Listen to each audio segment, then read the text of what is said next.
Hey YouTube, this is Tim Cain on fast travel. This will be our last video for today. I don't know if it's going to be whether is fast travel good, is fast travel bad, when should you do it, how should you do it, why are the loading screens so long? All very good questions. Hi everyone, it's me, Hi Tim. Tim. Today I want to talk about fast Okay. travel. Now, this is a topic I thought I had covered this, but when I went and looked through my videos, I basically briefly mentioned it in a video about quest markers, which I'll link below.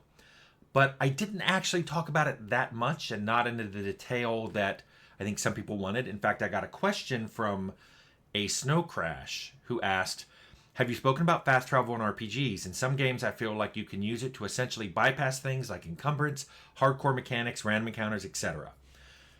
Yes, you are absolutely right. You can use it. Many games let you, especially after you buy a couple perks, avoid a lot of the mechanics that make the game more difficult. I think that, a couple of games to keep in mind would be Dragon's Dogma, which obviously had a very, not only controversial fast travel system, but one that is very protected by the designer for it. I forget his name. And also the things that you are able to avoid by fast traveling in Dragon's Dogma are often considered very tedious. A lot of tedious encounters, I think, is what the majority of gamers seem to consider in Dragon's Dogma after a certain point, after a certain power level is reached. But no, it's a good question because you are able to bypass a lot of systems, and like Tim says, with a couple of perks. If I had to give my views on whether or not that's good or bad, I think it just depends on market and expectations. I think that players are generally understanding, especially with encumbrance systems, that while encumbered, they can't fast travel. But you do also bring up the nearly unavoidable or difficult to avoid scenario where a lot of things are missed. Maybe an example of a game that I think did it pretty well was Kingdom Come Deliverance. Although a lot of the random encounters you would come across while fast traveling were not super interesting, but it can still take away from the pacing of the game. I think that Stalker 2 we just played also no fast travel. There's fast travel in the game, but you have to do it from certain points. And that also makes you think about how many resources you use when you go out into the zone and then come back. Like, oh, we should turn back now because we're running out of inventory space and I only have a couple of med kits. We need to play it safe, right?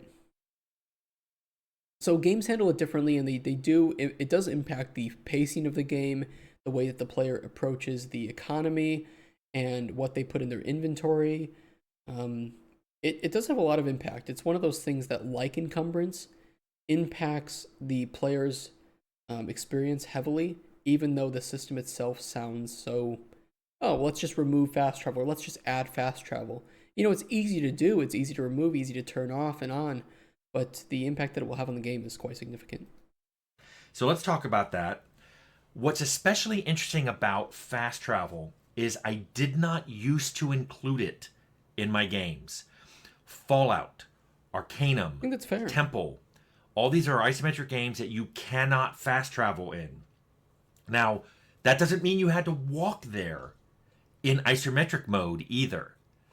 Although you Yeah, could. there are alternative solutions, right? It's like, I think for a lot of people, fast travel is tedious when they're expected to do a lot of traveling, where go to city A, talk to person, go back to city B, talk to person, then go back to city A and talk to them again. And it's like, this is the same route that I'm traversing 3 or more times. And it just gets boring after a certain while when I'm expected to go back and forth, back and forth, back and forth. But a game that is a bit more linear, that doesn't have you doing a lot of backtracking, maybe the lack of fast travel isn't really felt as negatively. Do that in Arcanum, and there were pros and cons to doing that.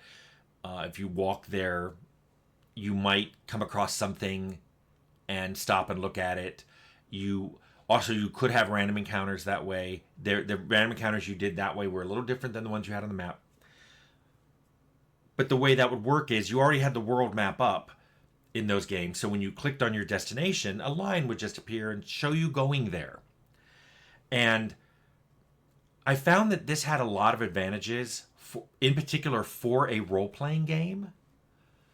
You could show the travel time. When people were hovering over things, it could show it kind of take you a day and a half to get I there. mean, it's immersive and it's still engaging. You know, if you think back like Indiana Jones and the traveling sequences where you have the 50% opacity map with 50% of like traveling video of, you know, like a plane and then a train going around. It's just it's fun, it's engaging, and in a game, like you said, a role-playing game, you can put those random encounters in and it feels a little less jarring than, you know, fade to black and then boom, random encounter, and then you're just in a battle. It's like, okay, I can understand. I mean, I was halfway through a forest. That's why this battle is taking place in a forest, just because I wasn't able to make it through the forest, evading these bandits or something. And then it actually shows you moving Yeah. there. So there's this It's like Kingdom Come obvious Deliverance passage of time being example that I used demonstrated. to. You could also then answer the questions of what happened to your status effects? Do they wear off? Because time is passing. Time is obviously passing. You could also display any newly spotted POIs. We did, that was something we planned on in Fallout. When you were going from one place to another on the world map, if something new appeared in the world map, you would see it, and you could re-click onto it and stop where you were going and go somewhere new. And then finally, as the original question asked, there were random encounters in all of those games that could happen because you're moving along the world map. And then we usually stop, show a symbol, and drop you down to a map because you had a random encounter. Now, I liked that stuff. Yeah, I I did liked too. all those things, and I will talk about,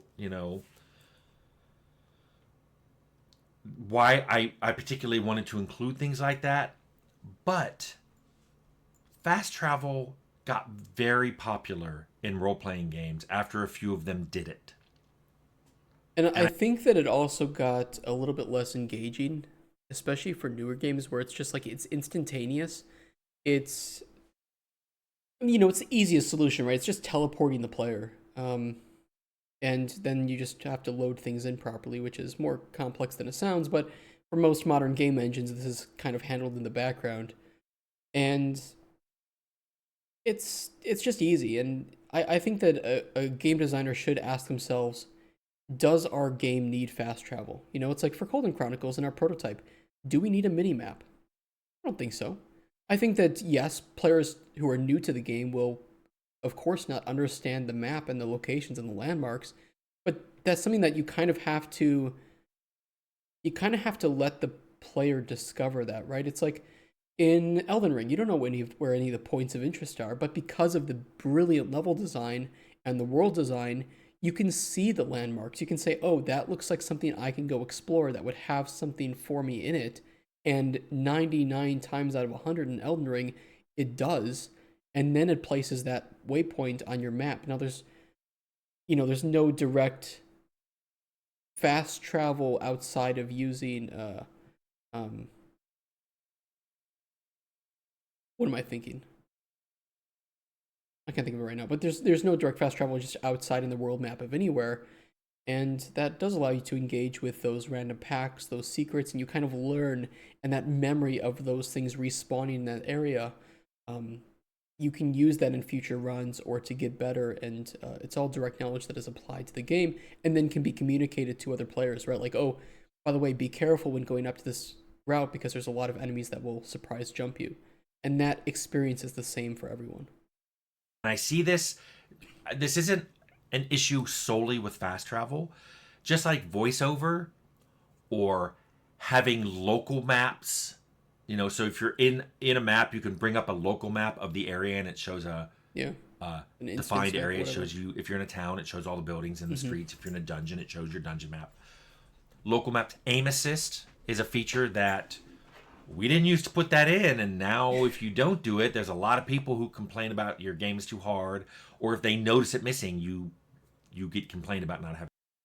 Oh man, oh he's gonna make me talk about yellow paint, isn't he? I have to talk about yellow paint. I was actually going to start making Tim Kaine style videos talking about some things that he hasn't covered. Not to step on his shoes or anything, My audience is much smaller and very focused, but I want to talk about yellow paint, and I think a larger trend of accessibility features in games that, while you can say that certain accessibility features do make games playable for, you know, it grabs just a little bit wider net for those games of people who may not have been able to deal with mechanics like that.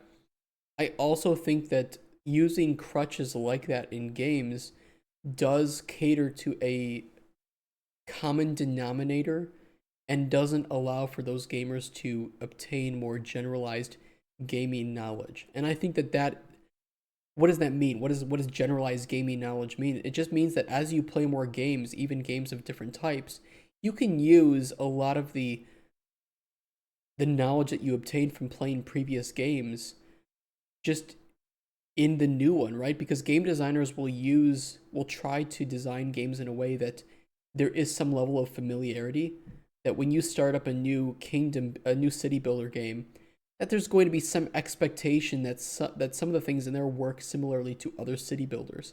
And then as you play more action games, that in general there are some design decisions or keyboard layouts that are very common between action games or shooter games, and that generalized game knowledge can be carried on from game to game. And if you start teaching players that yellow paint is the way for them to know that they can climb up on something, players will now start to expect yellow paint in games, even though I think it is a very immersion breaking and kind of poor way to communicate to the player that there is something of interest to climb there, right? There are better ways to handle it, more immersive ways, um, or just ways that don't have to use any sort of paint at all, like a well placed light or a well placed sign, or some layouts of boxes in a level that kind of lead the player down this pathway, right?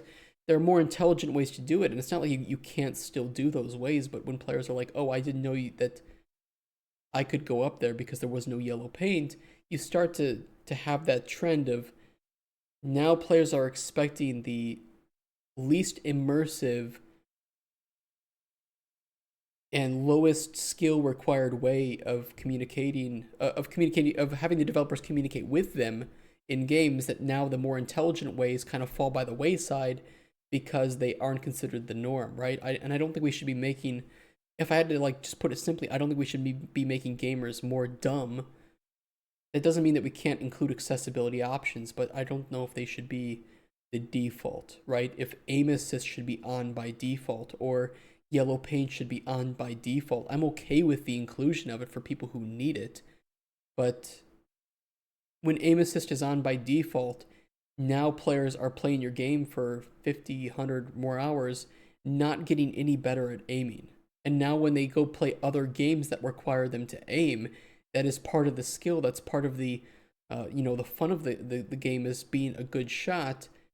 They're going to get frustrated or potentially just not play because now the game it's too hard for them because they never learned how to aim properly, or they can get over that hump and use your game to learn how to aim properly, and now when they go to a game with aim assist, they might turn it off, or they might say, oh, it's a little bit too easy, I'm going to lower the aim assist, the amount that it helps, or just again turn it off completely. Sorry, I'm getting so off track, but accessibility options are good, but you also have to understand that having certain accessibility options on by default can negatively impact the generalized gaming ability of gamers, and that can carry through to other games.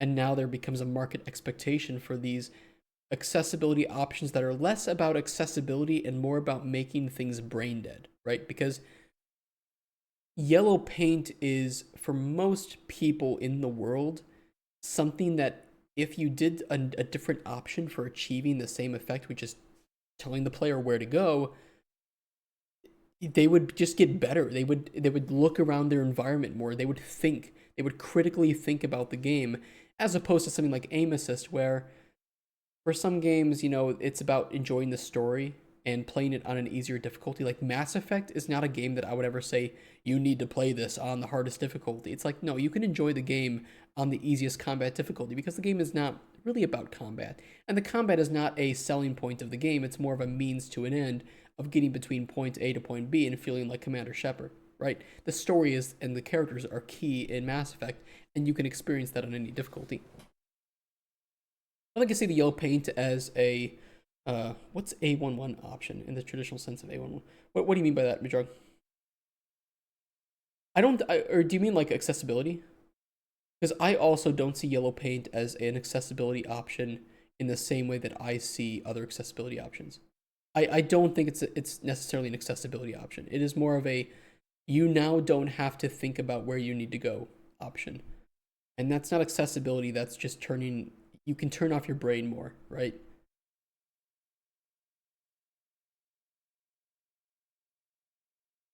Sorry, I got really off. It's filler. Yeah, it's something different. I guess you could group it into some form of I don't know, like accessibility. You could colorblind options, dialogue size, subtitles. These are accessibilities. I turn subtitles on in games because sometimes background conversations or subtler gestures by the characters are missed on me, and I can read fast, so I turn on subtitles. I can quickly read what they're saying, then look back up and enjoy the scene. And for me, it's natural and it's okay, but for some people, they may not be able to hear it all, so they turn on subtitles because they can hear. That's accessibility. A game that would be otherwise inaccessible to them because it would require them to be able to hear is now accessible because they are able to read. And yellow paint, to me, I don't think there's any time where if you turned off yellow paint, the game would become inaccessible. It might just become frustrating because your way of communicating where the player can jump up on or where the player can climb was non-existent before. Maybe that's a good way to put it. Just exists to get the player to the next section. Yeah, yeah, and there's definitely better ways to do it. And I think that people were using like Portal as a good example. Portal is a great Valve games in general are great examples of using oftentimes like really good lighting setups. Like, oh, there's a light above this door. That's where you're meant to go. That's where you're meant to look. Resident Evil I think is pretty good at it too. Hey, hey, Jermox. Sorry, Tim. So I got really off a track. lot of features that are popular now that people get very, very upset if you don't include. Yes. And players will get very, very upset if you do include them, like yellow paint. As I think the original questioner showed, there are people who didn't want these things in there or don't want them as to the extent they're put in. But here's the thing. With fast travel, it is almost 100% of the time, if you did not want to have fast travel in a game with it, you simply do not ever need to engage with it. Even if it's turned on, it's just like, okay, just don't fast travel. Easy. But yellow paint, again, it's one of those things that you can't, in most games, you can't turn off. I like that you could turn it off in Dragon Age Veilguard, actually. You could turn that off. You don't like that excuse? I don't know, I think that it's okay to say if you don't like something in a game that doesn't require you to use it to not engage with it. There's value in a shared experience. There is that is true. That is a fair counterpoint. Which is why Elden Ring. I'm really glad that From Software doesn't bow down to the people expecting the game to become more accessible or easier. Like, no, that's your experience. And if you can beat Elden Ring, you can at least show to other people who have beat Elden Ring that you are on that same level, right? Elden Ring is not a very difficult game, but again, like you bring up, Ajong, there is value in a shared experience. Although I don't think there is any right or wrong way to design the game. If you want to go the route of stick to your guns, never bow down, make From Software type games, that's okay. And clearly it is very successful financially. And if you want to go the way of putting in accessibility options, that also results in a successful game. Even if you introduce things that they like, dislike as optional, they still cry about it. That's true, yeah. I think that having the option to turn things on or off is probably in most cases the better way to do it. But again, if you know that your game is fun and that it's okay for players to learn how to get good, yeah, double down on that. You don't have to be a dick about it, but it's like, okay, you can't beat Elden Ring. Elden Ring is not a game for you. But also, From Software is not gatekeeping mods. They're not saying, if you mod our game to make it easier, you're a bad gamer. They're like, ah, we don't care. Do what you want. It's your game. That's how I plan to do it. And people will cry about that. I don't give a fuck. Yeah, it's like, dude, just do what you want to do. Everyone has played a game and it had different rules for everyone. At a certain point, we're all playing a different game and can't communicate about it effectively outside the game. Yeah, I mean, I think there's some fairness to that. It depends on how you set up like the balance, right? Whereas with Bethesda games, the balance is so fucked up that I don't think if somebody told me they played Skyrim on the hardest difficulty, I would look at them like, ooh, wow, you hit the enemy with 10 more arrows in the head than I did. Wow, that's so exciting.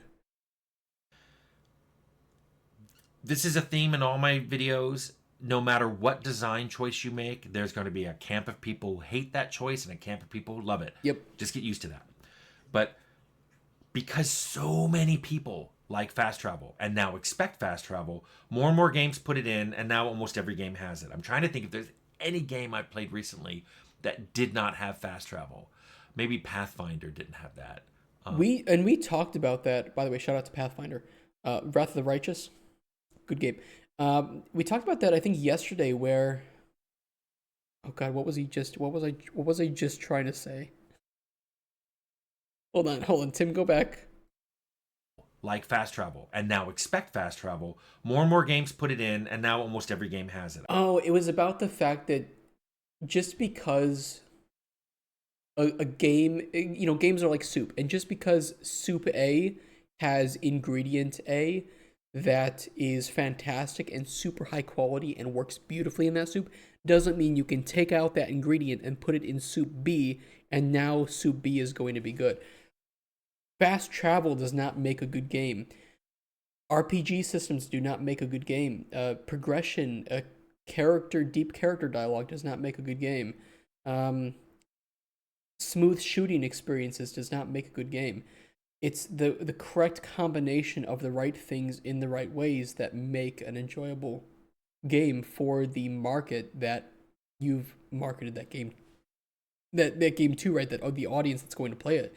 And you can have some ingredients of a bit lower quality, but maybe the ingredient that you've really focused on finding at great quality is so good and so overpowering to the experience that even the things that are kind of like okay, people don't care. Like, yeah, it's serviceable. Like with Mass Effect, the shooting and the combat in Mass Effect is nothing to write home about, but because the characters in the story and the world are so good, people are like, yeah, Mass Effect's great. And if they have to talk about combat, they're like, it worked. It worked, but the game is still exceptional because it did these things so well, right? The pillars of your game, the things that you spend the most amount of time and effort on, those are like your good ingredients. Those are your quality ingredients, the things that are going to overpower the taste of your game that you need to focus on getting right, getting perfect in the right amounts, the right flavor, the right cooking time, the right temperature. Everything else, while important, you could probably not do so well at, and the game will still be enjoyed. I think more games need a flight path fast travel system like Vanilla WoW. Faster travel, not instant, but gives you a really nice scenic ride that shows you the world you're exploring. I mean, that's a good example too, like Vanilla WoW is, yeah, just you can get to where you need to go, as the crow flies, technically, or as the mount flies, and you just get that view. It's like, oh yeah, I remember fighting, I remember doing the quest down there, right? It's like a different way to see the same world, but it's not an immersive. And I think you can auto turn on flight in WoW if you correct me if I'm wrong on that, but you can like just set a destination and fly there, right? Combat in Mass Effect 3 was done better, more enjoyable. Mass Effect 1, yeah, combat was nothing to go well, that's good, but the game was top notch. Yeah, they did improve, and like Mass Effect Andromeda, great combat, probably some of the best in the Mass Effect series, but because their pillar of characters and stories and dialogue fell by the wayside in Mass Effect Andromeda, now people don't, fondly remember that game. But people will still play Mass Effect 1 and 2 even though the combat wasn't as good in that. I think Mass Effect 2 was probably a much better step up. Andromeda was really nice with combat. Yeah, it was really fun. But then everything else, the world, open world design, the MMO like structure of quests and POIs, horrible.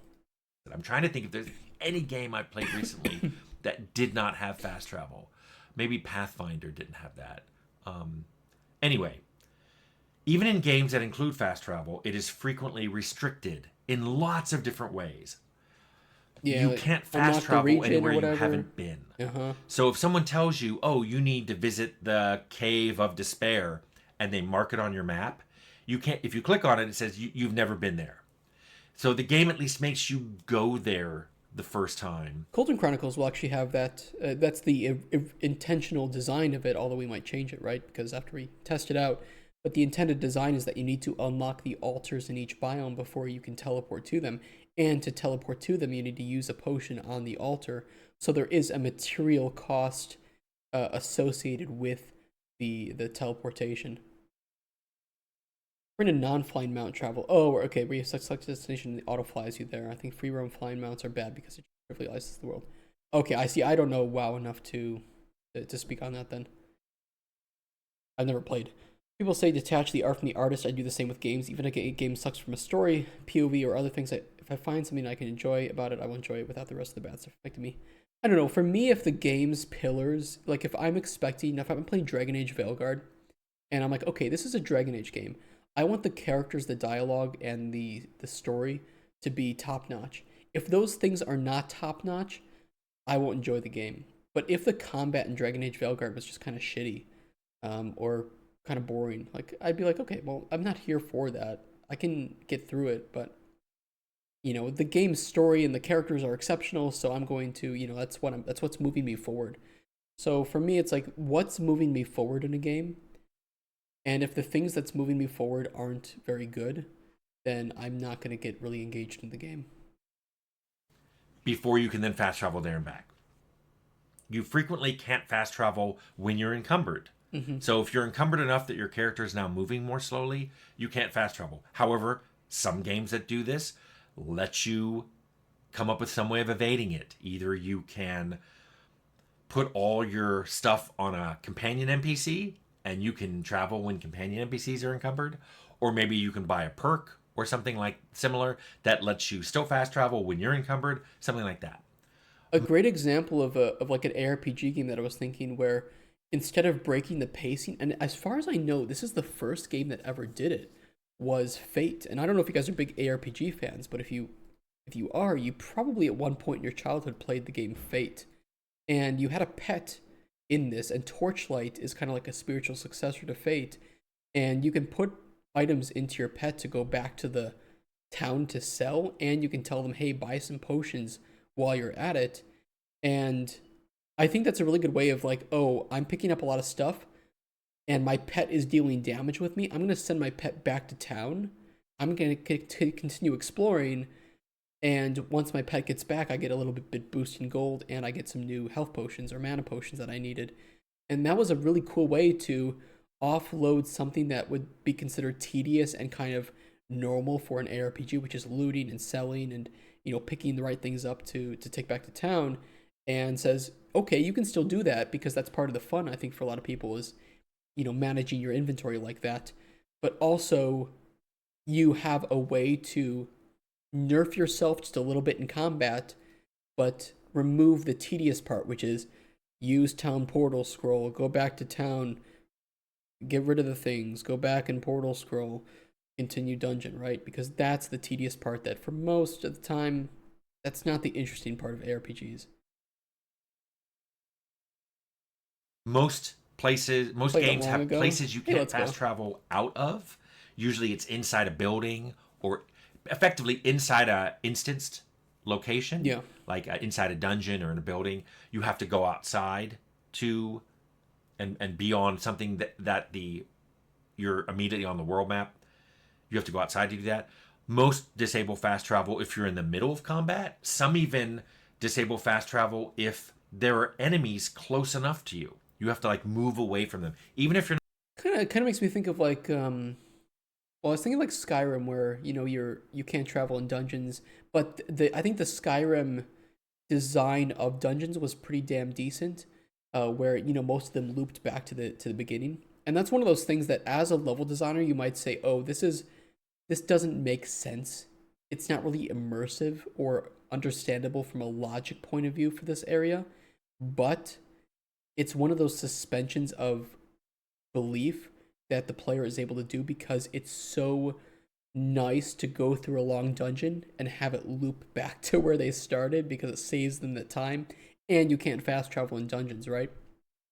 You're not in combat with them yet. They're saying, nope, you can't do that. There are a few games out there that include fast travel among the difficulty options you can turn on and off. Yeah, like But survival modes and such. I want to point out that just like with quest markers, some people, even though the game has an option to switch it off, many people choose to have it on and then complain about it being there. Now, sometimes This is true. And I think that one of those things is like, okay, if your game has modding, just allow people to mod the way they want. Fallout fast travel is disabled in survival mode, but a lot of people turn it back on with a mod, and I think that's fine. It's just play the game that you want to, and as a developer, you need to understand that gamers will play the game that they want to and may still complain that the game isn't what they wanted while playing it the way they wanted to. They will turn on cheats and then complain about the game being too easy. It happens.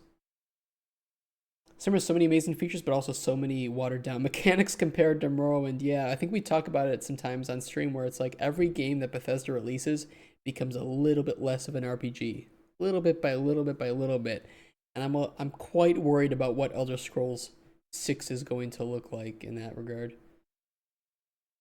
their complaints are valid, and people have mentioned it on this channel. Hey, the game was designed obviously with quest markers, so the game doesn't provide you enough detail to find the destination Yes, if you that's turn them true. off. Like a character will just say, "You got to go to the Cave of Despair." Bye.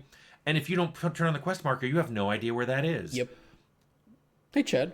There are some games out How you there doing, man? that let you turn quest markers on and off where the character will say, "You have to go to the Cave of Despair. It's northwest of here, right before the, you know, Mountain of Despair." Yeah, or it's like it's hidden in the forest of despair, and it's like, okay, well, I know where that is. It's right outside this village or something, or it's I can see it on the map, or I read a book, that says, oh, they found it, across from the beginning of a river that started in the forest of despair, up in the mountains of despair, and so you have those landmarks, you have that path that you can follow, and I think that's discovery, right? We've talked about before exploration versus discovery. Exploration is not something that you should say is a selling point of your game. You have a big world to explore.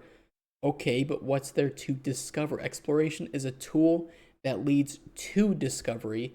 And if you do something like put POIs on your map, like a Ubisoft game, you are robbing the player of discovery by saying that this is where all the interesting things are. Now you know that in between those points there is nothing interesting. There's nothing, and it's much more better handled in like Elden Ring, for example, where it's like the things that look interesting are interesting, and then you have them on your map as interesting, but only when you see them, go to them, and discover them. And so that's a game that was all about exploration that leads to discovery, as opposed to a game that robs you of discovery and just says, here's a world to explore, and all the things that you're meant to discover are already shown to you, right? That's not a very fun thing. So, like he says, with quest markers, if you're going to design or to have an option to turn them off, then you need to put those hints in the game that would enable the player to have that much more rewarding feeling of discovery with that initial investment of time and thought put into finding the things that they need to discover. You could find it. You're going to have to go looking around. People often turn on the quest marker anyway and say, that's too hard. I don't want to do that. Sometimes, because of that, sometimes people's complaints aren't valid. They complain anyway, even though they have an option to turn it off. Yes. One of the big problems with that is often when people complain about a game online, especially in a written review, whether they're a professional reviewer or they're just putting up something in Steam, other players don't fact check it. They just accept it. So the game now gets this bad PR and sometimes even bad professional reviews based on something that either isn't true, and sometimes even by people who never even played the game. Yeah. I mean, go. I'm not calling out Asmongold here. I'm calling out people in his chat who will just randomly tell him things that are so obviously not true to anybody who has booted up a game for like 1 minute. And it kind of sucks as a streamer as big as him because he'll just be fed right information, wrong information, and then not know what to do, and then he gets distracted, and it leads to a lower quality video, right? And sometimes that's part of the entertainment of somebody like Asmongold, right? Is him being kind of fumbling through games. But at other points, it is also going to, I think, call out games for things that are either just not true, or you would have things that are fixed in patch one, and now all of the week one reviews complaining about this issue are not valid, and that kind of quickly gets fixed up. But also, your weekend one of your game's release is sometimes the most important. Um, it happens. But all those degen goblins, Asman will feel that fire anyway. I mean, yeah, and sometimes the content is the way it is.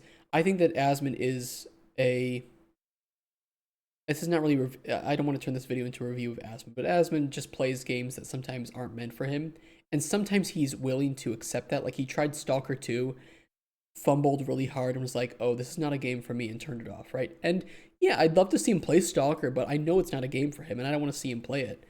But also times he can perpetuate the things about a game that he doesn't like just because it's not his type of game, even though people that the game is meant for will enjoy the game. That's just a reality of influencers. That's not really, his thing, but content is content in some cases, and it is what it is, right? What was Tim even talking about at this point? Oh, people who will, write bad reviews about games because of things. That's also one thing, is that people will write reviews about the game not talking about what they had turned on or off or what difficulty they were playing. They might just say game was too hard, and then they'll never mention that they were playing on the hardest difficulty, or that they turned off quest markers in a game that wasn't designed for it. And you could say that's a problem with the design of the game too, but also it's not the standard experience. And I think that if you're writing a review, it's at least kind of good taste just to say, yeah, I played Witcher 3 on Death March. This was my experience. Or I played on the normal game mode, or I played on the easiest game mode. This was my experience, so that players can be like, oh, I'm not going to play on that game mode. Let me go find a review that is more accurate to what I intend to experience. Or this person played Witcher 3 on Death March and said it was a really fun and engaging experience. I played on normal and thought the game was too easy, so let me try, playing it now on the hardest difficulty and see if it's a bit more, better for my taste, right? So I don't know. I think that all those matter, and um, the most useful reviews are the ones that contextualize not only what type of gamer they are, but also what kind of game they were playing, and what difficulty they were playing on. You see this a lot when um, fans review bomb a game that they don't own and have never played, but they're complaining about something that they heard was in it. That thankfully can't happen too much on Steam, and products that get refunded usually, I think, are dramatically. Well, actually, I don't know about product refunded impacting review score in the long term, but I do know that not only does Steam accurately. Oops, I opened the wrong thing here. We're gonna see Epic Games open. Let me close that. What's a game with a good review bomb? No Man's Sky, actually, and honestly, deservedly so with the launch of No Man's Sky. But you'll see that in the review scores graph, you will see that. Oh no, this wasn't review bombed. What am I thinking of? That's not a review bomb. That was just accurately reporting that the game was trash at launch. Somebody give me a game that got review bombed. Probably for like lacking Chinese translations or something. That's a popular one. Helldivers. Okay, that's a great one. That should probably show up here. That got review bombed for the Sony debacle, right? I'm surprised they actually don't list that as being review as being probably because it wasn't review bombed. It actually did have an impact on the way that people played the game. That's kind of a gray area. Sony and new patch. Yeah, it's not technically. I don't know. I can't think of it one off the top of my head. But Steam does show that, and it does factor that into the final score. It'll show like a little asterisk here for all reviews that says had period of unrelated review scores. I don't think Terraria would ever have that, right? Because Terraria is just one of the best games ever made. One guy that got reviewed, Wukong might have that, right? And so this one doesn't show off-topic reviews. Okay, well my point is just not really lining up at all. You guys know what I'm talking about, though. Some of that stuff is subjective, but some of it is they complain about a feature that there's an option to turn off. Or a So patch that fixed. that's weird. Now, from my point of view, I think that fast travel often diminishes a game. It makes the world feel smaller and safer. Some of the specific things that I think fast travel gets rid of that I think are really important and make especially a role playing game really, really fun. Random encounters.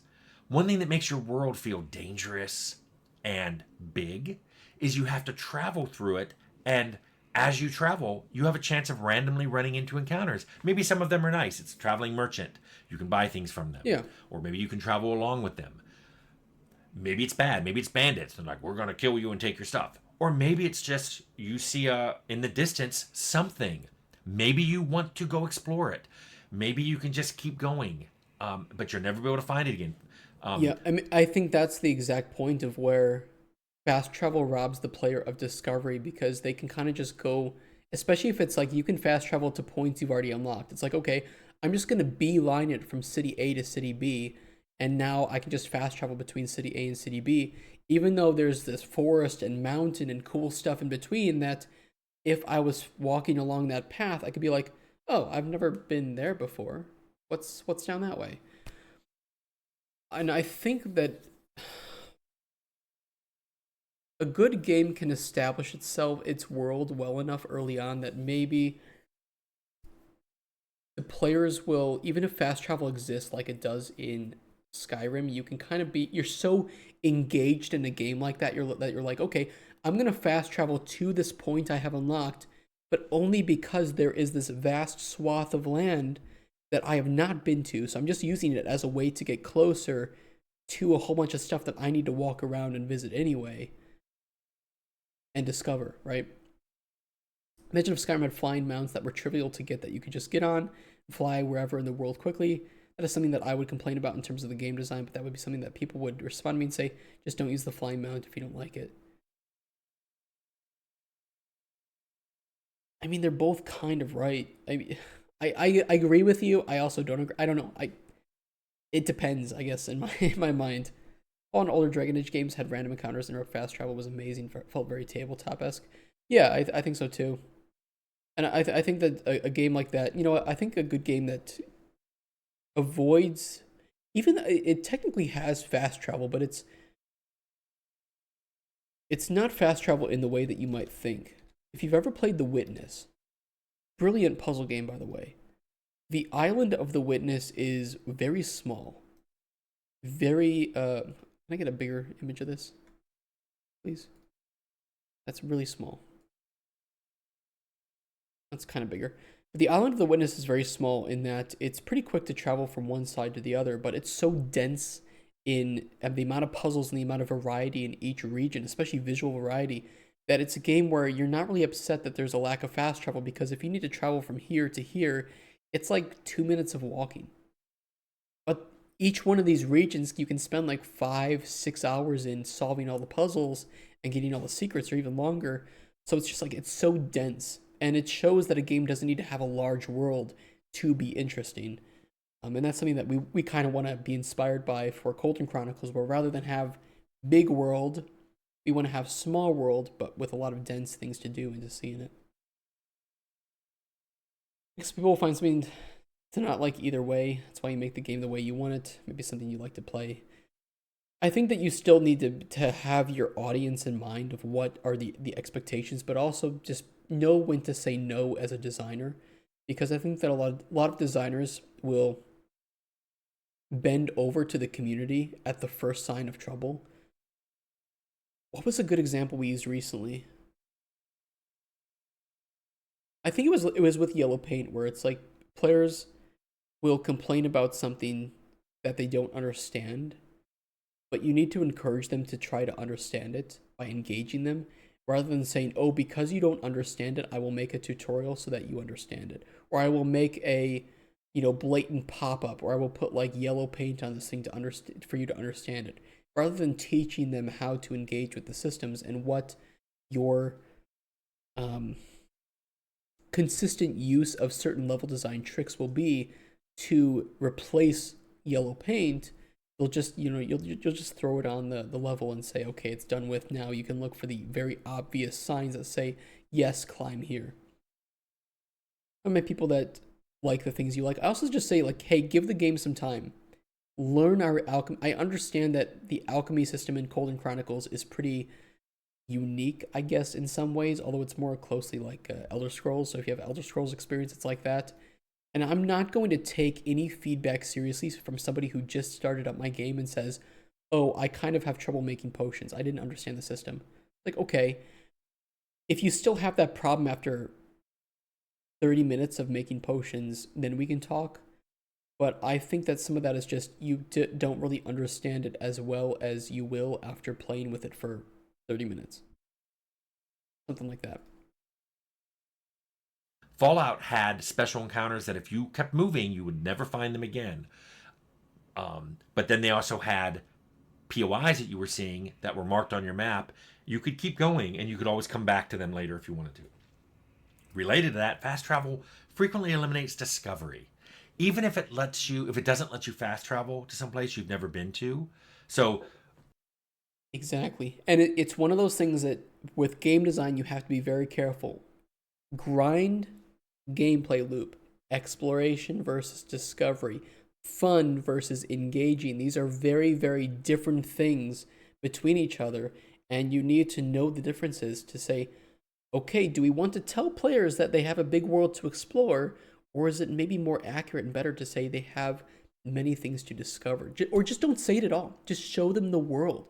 You can show somebody a screenshot of Elden Ring, and I promise you, if they've never played Elden Ring before or any game like it, they'll say, that looks interesting. That looks, or just ask them, like, where would you explore? If you see the screenshot, what are the places that you would ride your horse to? There. And it's landmarks. It's landmark based level design that encourages the player, that pulls your curiosity and says, that's interesting. I want to explore that. Maybe there's something interesting at that location. And if there is, they get rewarded for that discovery and they get taught. You start to teach them that every time their curiosity gets engaged and they get pulled to a location and discover it, that there is a reward waiting for them in the form of like an item or a dungeon or a boss or some combination of those things. And now you've said, okay, every time you see something in the distance, likely there's going to be reward for it of some kind. I don't understand how to make levels optimized enough in UE5 to make it big ones. I mean, same, same. But the principle is the same. And again, I think The Witness is an example of a game that you don't need a large world to make a game where the game kind of draws you into its location. Let me pull up like the open world here a bit. This is like your first foray out from the tutorial zone, and immediately you're going to be met with some things that pull you in different directions. All right, you have this guiding path. There is no yellow paint, but you could say that the road here is the yellow paint, right? You're being pulled into this world. By the way, the art direction of The Witness is just absolutely gorgeous.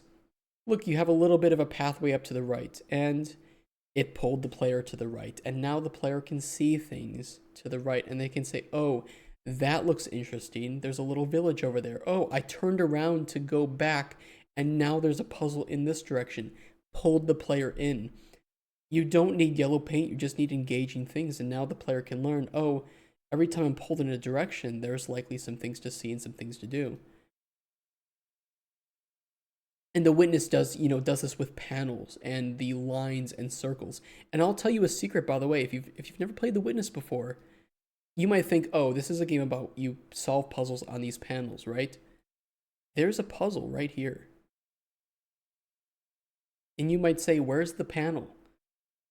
This is the puzzle. This is actually a hidden puzzle in the game where if you click to bring up your cursor and you draw from here to here, you will actually solve a secret puzzle in the world.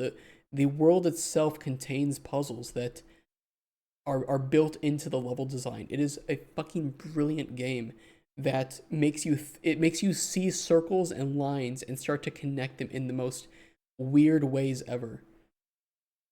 It's really beautiful. We should play it one day, maybe just for a few hours, just so I can show you guys, just if you're a level designer, just how amazing this game is from a level design point of view. Sorry, I'm getting off on tangents again, Tim.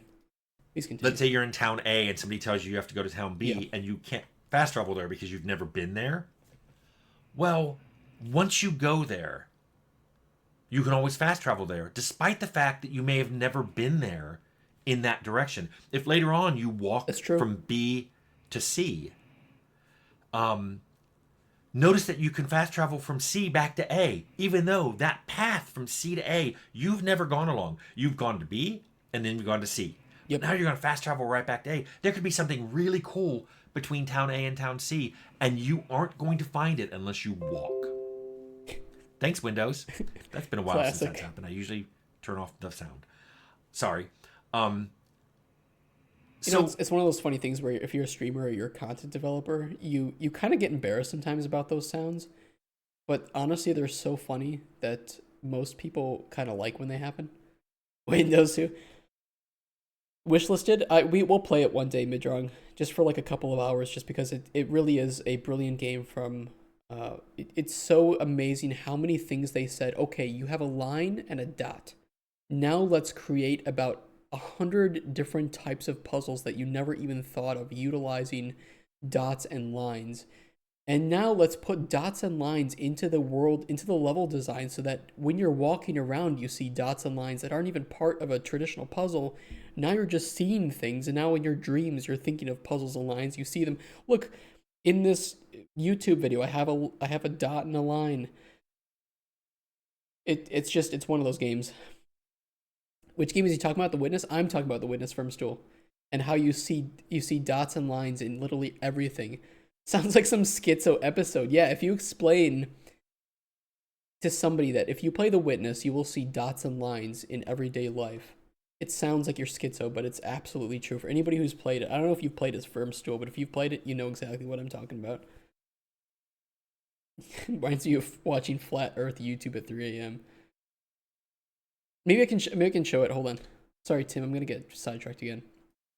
The Witness secret puzzles. Look at this one. This is in the entry area.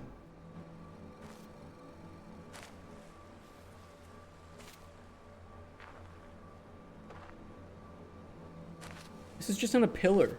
It's not even part of a panel. It's just a pillar.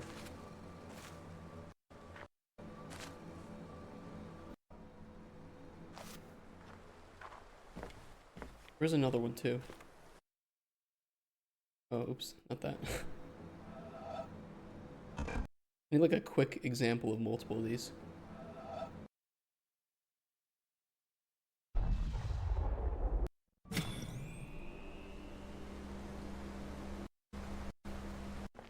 This is what you see, by the way. You see these obelisks, and they'll have these shapes on them. This is all that's on these obelisks, are these shapes. And these are the exact shapes of the lines that you will draw in the environment.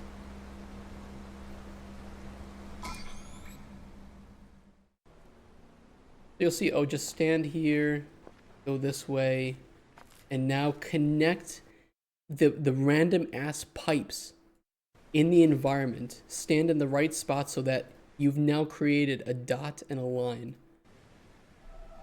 I mean, come on.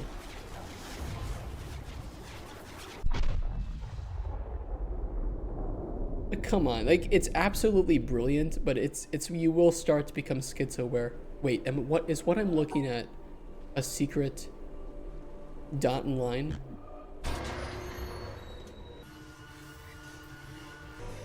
Oh yeah, move the thing so that it casts a shadow on the ground to create a dot and a line.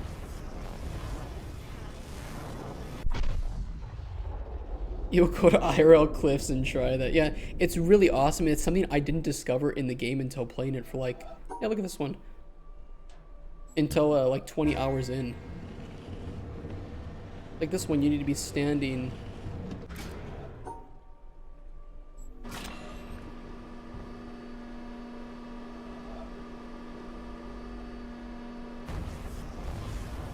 It's absurd.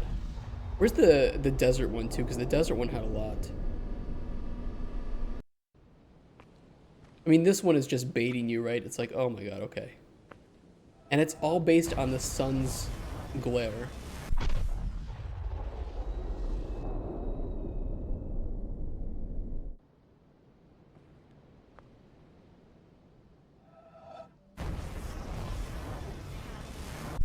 And standing in the right location so that the glare kind of lights it up and creates that clickable location.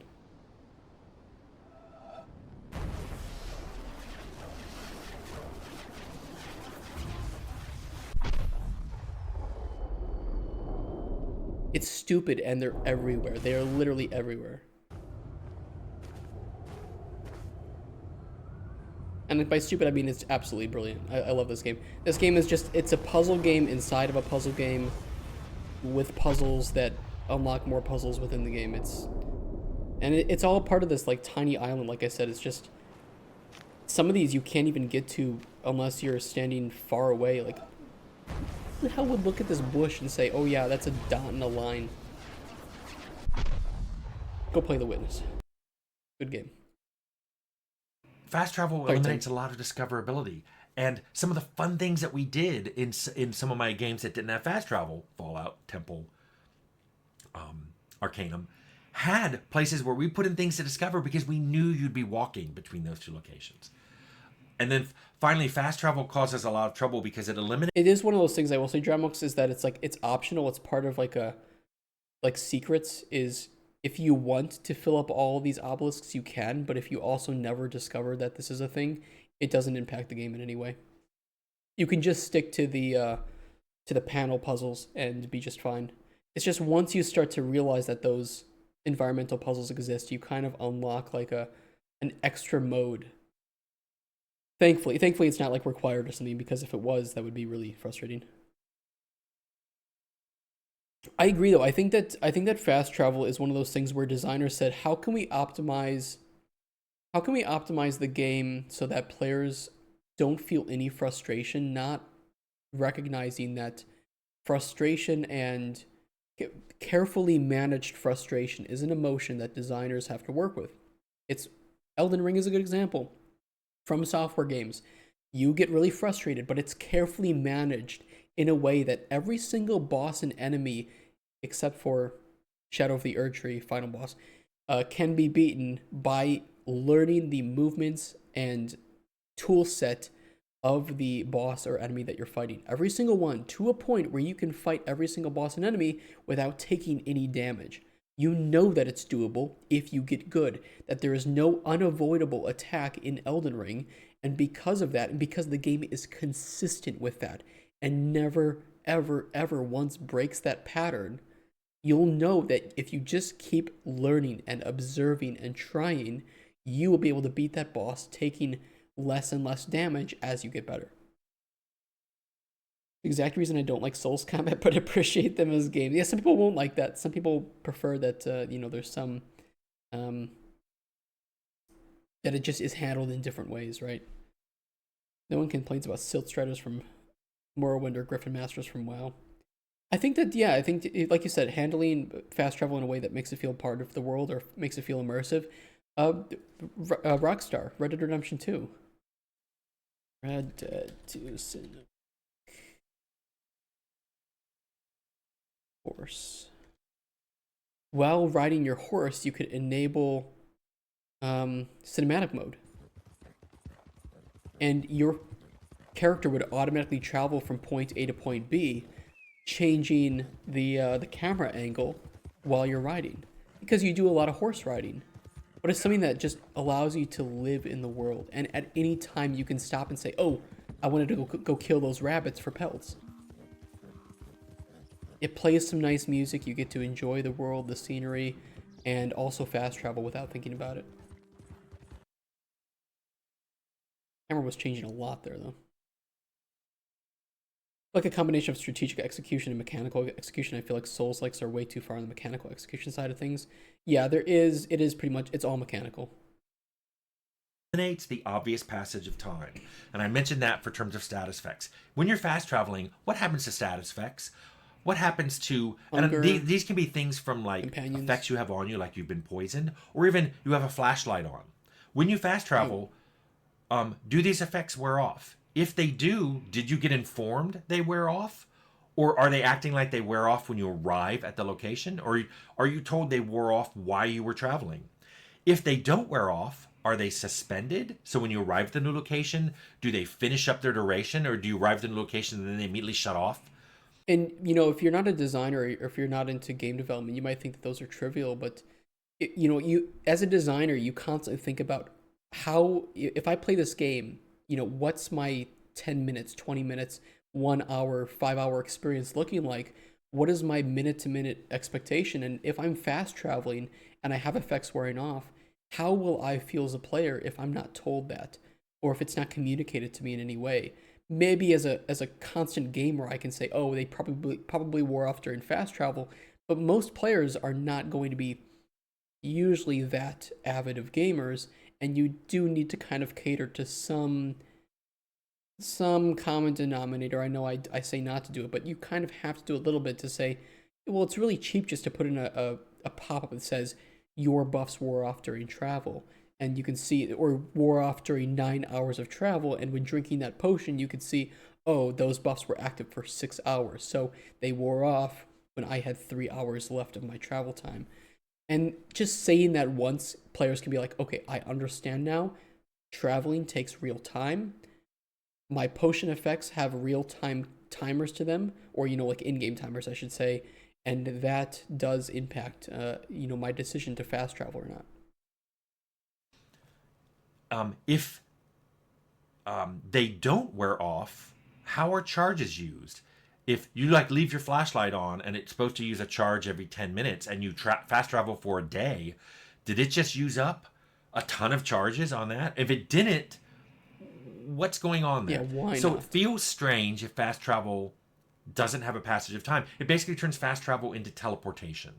And I think what he's really trying to nail down here is that you need consistency, and I think that it's pretty easy. I when you're fast traveling in Kingdom Come Deliverance, you can see the clock. I forget which corner it's in. I think it's bottom left or something. But you can see the clock moving, and you can see the nighttime. The map has like a nighttime version and then a daytime, so you can see the passage of time, and then you get informed that there are random events that occur in the locations as you get to them. So just think about those things when you're designing fast travel and how you want to communicate to the player the passage of time, and like you said, the wearing of buffs or charges or other things that do have in-game timers, right? Whether or not it changes the calendar, if the calendar has no effect, it's basically teleportation. Now, so I've complained about fast travel and the causes it has, but I also understand that a lot of people like it. There are a million ways you could solve this as a designer. I will throw out one. Isn't necessarily the best one. I'm just throwing out an idea of Okay. how you could solve it. What if you put in fast travel in your game, but you can only fast travel to towns? You can't fast travel to a dungeon. You can't fast travel to a cave. You can't fast travel to a mountain. You can only fast travel to settled locations like towns. A good example actually recently done that did that was Stalker 2. You could only fast travel to guides, and guides, I think in all locations except for maybe like one, were in towns directly. And so you did have to use, like, towns were hubs, they were important stops and safe zones. and you use them as a determination of how far into the zone can I travel in a trip, and am I in a region that is significantly more dangerous than others? So maybe I need to, supply up more, right? So yeah, I think that fast traveling to and from towns is okay. You also just need to ask yourself. I think that to some extent, Stalker 2's traveling did get a little tedious. Like the zone and how beautiful it was, it was never lost on me, but it was just sometimes like, okay, you gave me two pieces of armor and a weapon. I'm now over encumbered. I just got here, and the only place to store these goods is in the towns with the guides. Now you could probably solve that by making some intermediate camps or having a way for like quests to populate an area, and now that area has a small, medic and storage box, or a small place to sleep in a storage box, and now that becomes a new forward operating base, even if I can't fast travel to it, right? Because there's no guide. So I think that there are ways to mitigate it that Stalker 2 maybe could have done better.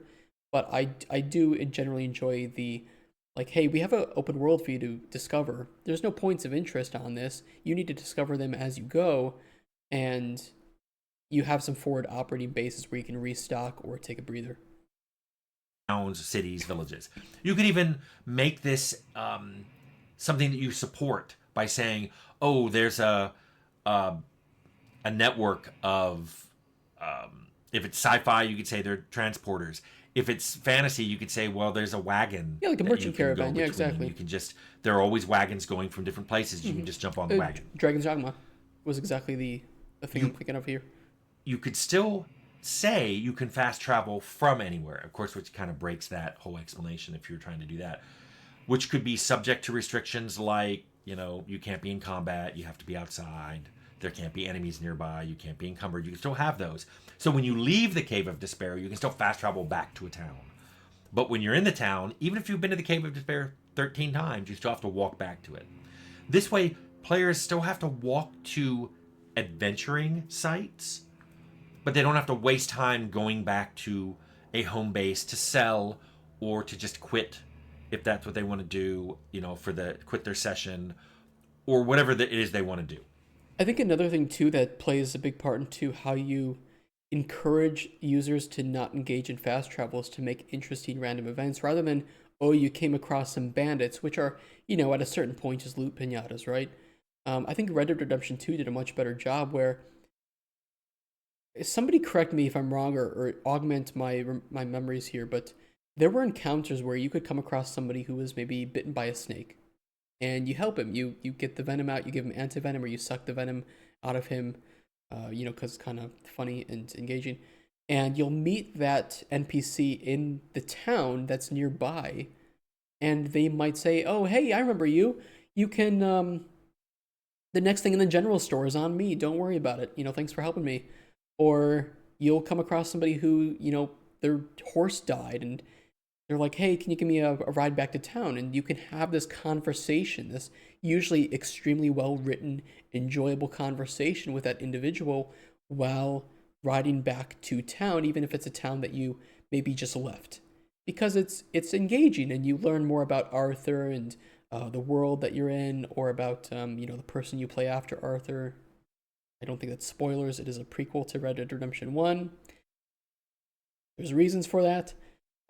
Sorry if that spoiled you, but yeah. So it's like, it just make them engaging. They don't have to be just like loot pinatas or random merchant. They can also just be people that add to the world and slow the player down if it's a game about being a bit slower paced, which Red Dead Redemption 2 is, right? And for me, that was the biggest point of. It's unrelated, but the biggest point of difficulty getting into Red Dead Redemption 2 was that Red Dead Redemption 1 is action game, and Red Dead 2 is way more of an immersive simulator, and so the pacing of it is way slower than Red Dead 1. But once you get into that, it starts to just show you it's so savory and good and slow paced and beautiful. Snake bit my penis. So I think that one of the ways you can engage people to not, or to encourage people not to engage in fast travel if you have a world that you want them to explore, is to just make it interesting to not fast travel.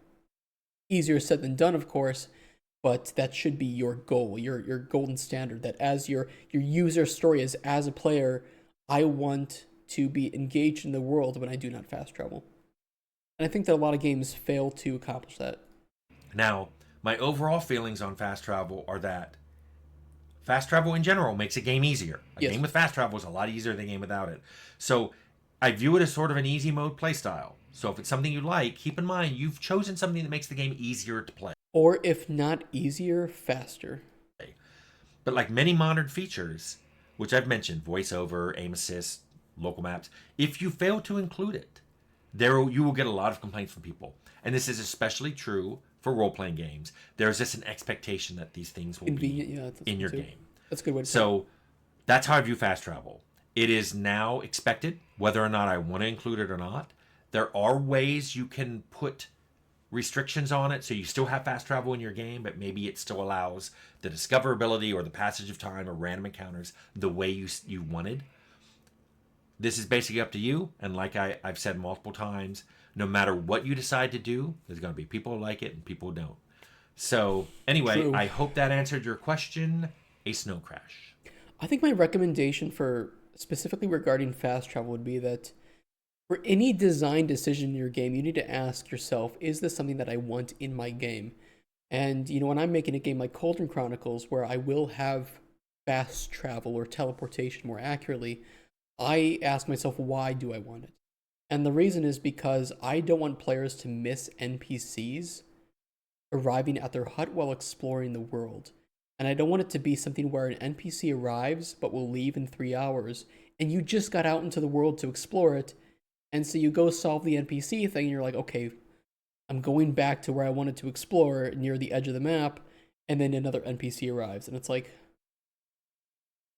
bro, can you just not? Can you just not? So, for me, it's a way to resolve a expected frustration that would arrive by not having it, but also I can balance that by having a material cost to it, and also, requiring like the player to have unlocked that altar before being able to fast travel to it. I want the game to be easy to explore, but not easy to discover everything within it, right? That once you see location A, that's not the last time that you'll see location A. I expect you to visit location A, B, dungeon A or B multiple times because there are unique resources that you want to obtain in there that will respawn over time.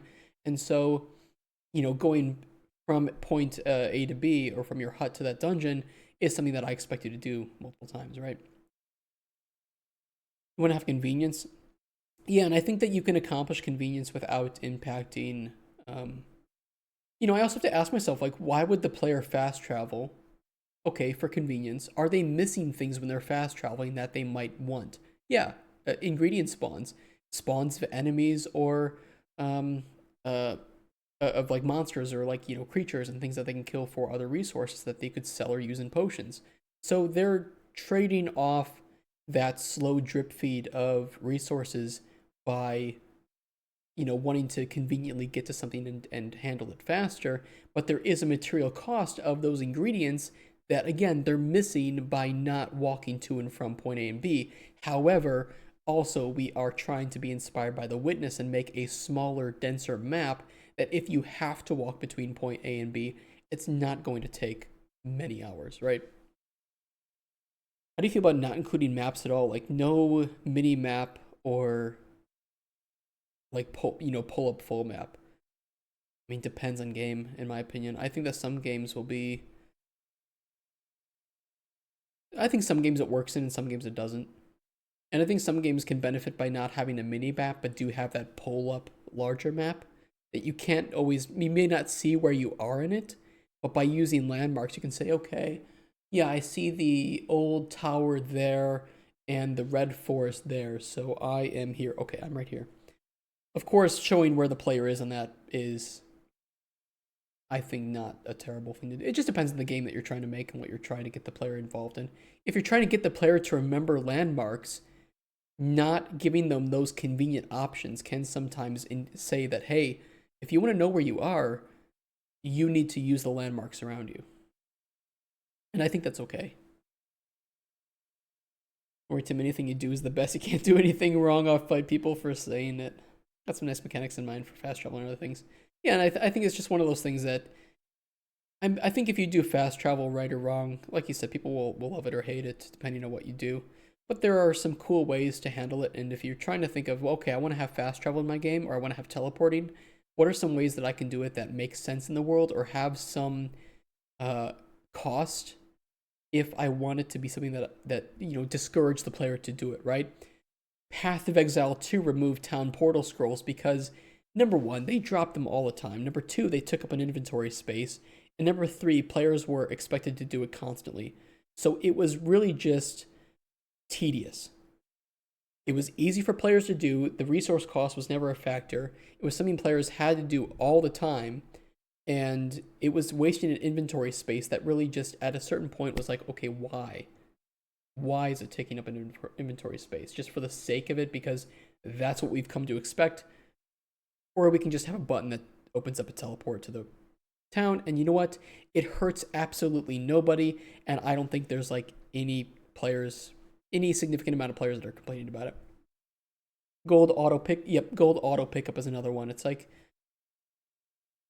I think that actually PoE1 had a significant controversy where they ended up consolidating loot drops into, not only did they lowered the rarity of loot drops, but they increased the amount of like currency so that they were more impactful and you didn't have to click as often.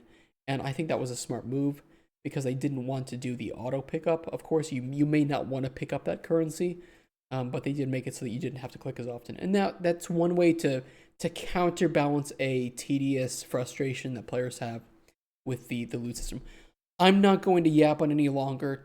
That was a great video by Tim, and it just brings up a much broader, I think, topic about accessibility options and design decisions in games, and it's a great starting point and topic for game designers out there. So here's the video. Go give them a like and subscription, guys. And with that, I'm going to get going. So I'm going to end the YouTube and stream at the same time here. It's been great, guys. I will see you tomorrow for more Colden Chronicles development. We will continue on our hut. And if you're watching on YouTube, thank you so much for watching this Tim Cain video. And Tim, thank you again for allowing me to continue with these reactions. I hope that if you ever watch any of them, I know I yap on for a long time, but if you ever watch them, I hope you enjoy them. And I hope you guys are learning something. And I'm learning a lot from Tim as well every day that we watch his videos. So thank you so much for watching these. And I will see you tomorrow from Occult Chronicles. And if you're on YouTube, I will see you for the next one. Take care, guys. Have a wonderful rest of your Tuesday. And stay safe. Stay awesome. Bye-bye, guys. Thank you so much for coming out today. Bye-bye.